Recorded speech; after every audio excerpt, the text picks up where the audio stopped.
Future English reading में आपका स्वागत है।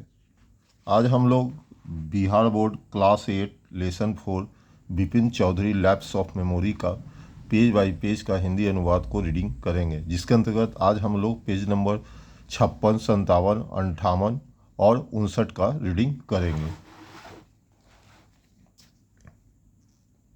ये है आपका पेज नंबर 56 और ये है आपका पेज नंबर 57। पहले इन दो पेजों का मैं हिंदी रीडिंग करूंगा।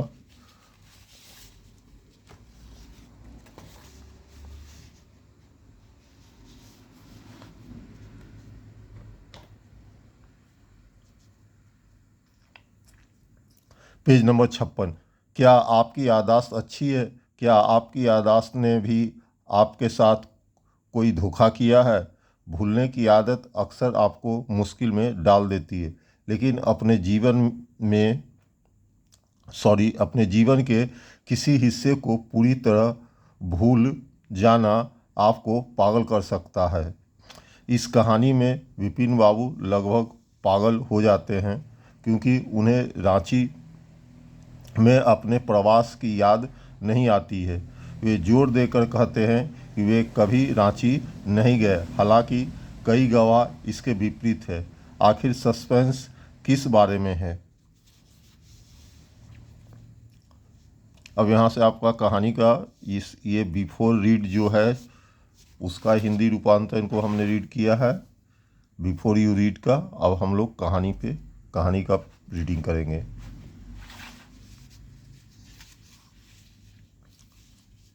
हर सोमवार को काम से लौटते समय विपिन चौधरी न्यू मार्केट में कालीचरण के यहाँ किताबें खरीदने के लिए रुकते थे।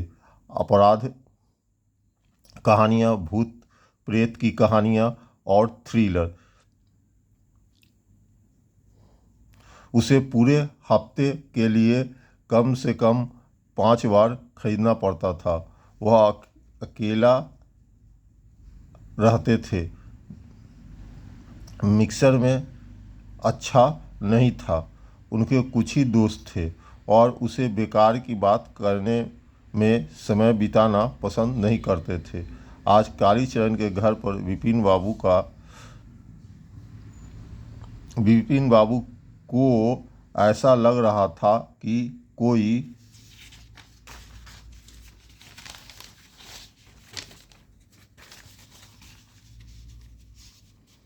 उन्हें बहुत करीब से देख रहा है। उन्होंने पलट कर देखा, जो एक गोल चेहरे वाले नम्र व्यक्ति की तरफ देखा जो अब मुस्कुराने लगा था। मुझे नहीं लगता कि आप मुझे पहचानते हैं। क्या हम पहले भी मिले हैं? विपिन बाबू ने पूछा। वह आदमी बहुत हैरान हुआ। हम पूरे 1 हफ्ते तक हर रोज़ मिलते रहे हैं। मैंने आपको हुड्रू झरने तक ले जाने के लिए एक कार का इंतज़ाम किया है।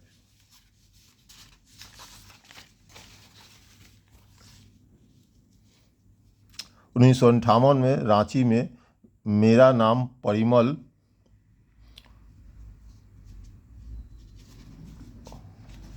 घोष है। रांची। अब विपिन बाबू को एहसास हुआ कि गलती वह नहीं बल्कि यह आदमी कर रहा था।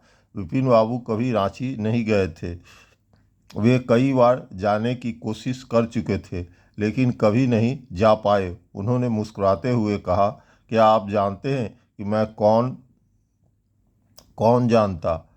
उस आदमी ने अपनी भौहें उठाई, जीभ काटी और बोला, क्या मैं तुम्हें जानता हूँ? विपिन चौधरी को कौन नहीं जानता है। विपिन बाबू अब किताब की अलमारियों की ओर मुड़े और बोले, फिर तुम गलती कर रहे हो। अक्सर गलती हो जाती है। मैं कभी रांची नहीं गया। अब वह आदमी जोर से हंसने लगा। आप क्या कह रहे हैं श्री चौधरी? आप हुड्रू में गिर गए थे और आपका दाहिना कट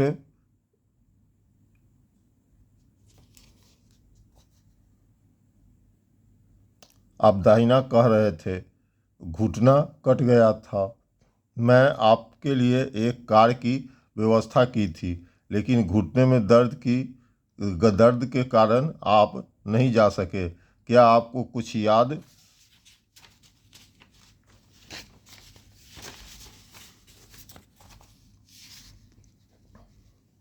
नहीं है? उसमें रांची में आपके जानने वाले एक और व्यक्ति भी थे, श्री दिनेश मुखर्जी। आप एक बंगले में रुके थे। आपने कहा था कि आपको होटल का खाना पसंद नहीं है और आप अपना खाना किसी होटल के आदमी में बनवाना पसंद करेंगे। इसी के साथ पेज नंबर आपका 56-57 का रीडिंग समाप्त हो गया। अब हम लोग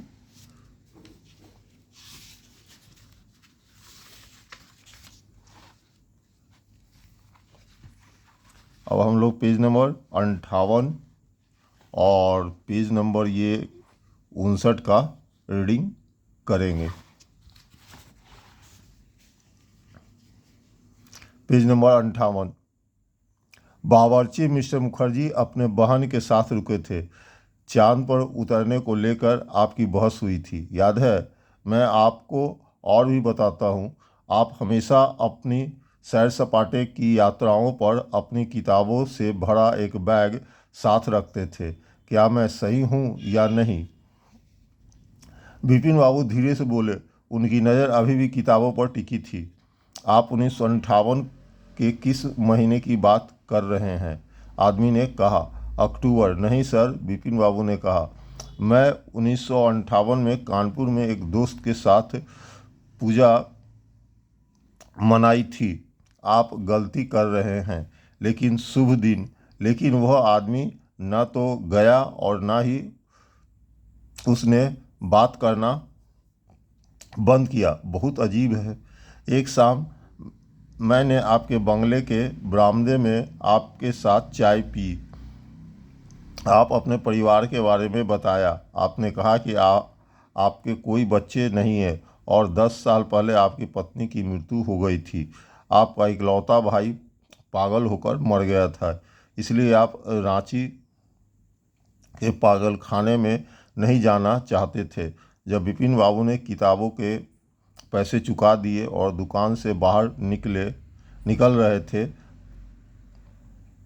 तब भी वह आदमी अविश्वास में उनकी ओर देख रहा था।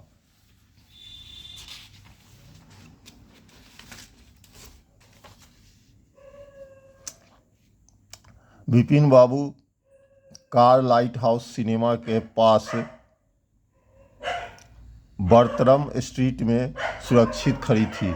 उन्होंने कार में बैठते ही ड्राइवर से कहा, बस गंगा किनारे ही गाड़ी चलाओ, सीताराम। स्ट्रैड रोड पर गाड़ी चलाते हुए विपिन बाबू को इस बात का पछतावा हुआ कि उन्होंने घुसपैठियों पर इतना ध्यान क्यों दिया। इससे कोई शक नहीं कि वे कभी रांची नहीं गए थे। यह कल्पना से परे था कि वे ऐसी घटना को भूल जाएंगे जो सिर्फ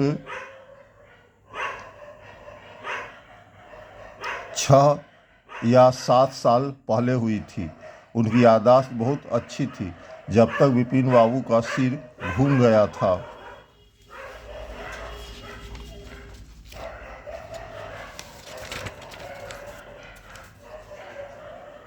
पेज नंबर 59। क्या वह अपना दिमाग खो रहा था? लेकिन ऐसा कैसे हो सकता है? वह अपने दफ्तर में रोज़ाना काम करता था। यह एक बड़ी फर्म थी और वह एक जिम्मेदारी भरा का कर रखा था। उसे कभी भी किसी गंभीर गड़बड़ी के बारे में पता नहीं था। आज ही उसने एक महत्वपूर्ण मीटिंग में आधे घंटे तक बात की और फिर भी वह आदमी उसके बारे में बहुत कुछ जानता था। कैसे? उसे कुछ अंतरंग बातें भी बहुत कुछ जानता था। कैसे? उसे कुछ अंतरंग बातें भी मालूम थी। किताबों का थैला पत्नी की मौत, भाई का पागलपन, बस एक ही गलती थी कि वह रांची गया था। गलती नहीं, जानबूझकर बोला गया झूठ। 1958 में पूजा के दौरान वह कानपुर में अपने दोस्त हरिदास बागची के घर पे थे। विपिन बाबू की बस इतनी ही लिखना था कि नहीं, हरिदास क्यों लिखने का कोई तरीका नहीं था। विपिन बाबू को अचानक याद आया कि हरिदास अपनी पत्नी के साथ जापान पता नहीं चले गए थे। वह कुछ सप्ताह पहले उनके पास अपना पता नहीं था, लेकिन सबूत की क्या ज़रूरत थी। उन्हें खुद